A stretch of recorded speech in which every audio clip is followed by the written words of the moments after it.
Hi friends, today we will talk about how to fix or how to solve the problem of clear cache on the application of Remitly app. We click on settings. In this page we go to apps, default apps, app settings.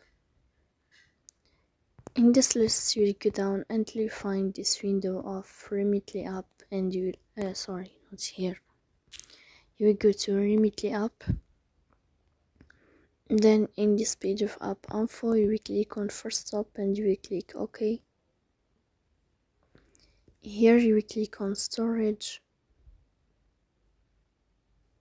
then we click on clear cache, but pay attention, don't click clear data because that can delete your account.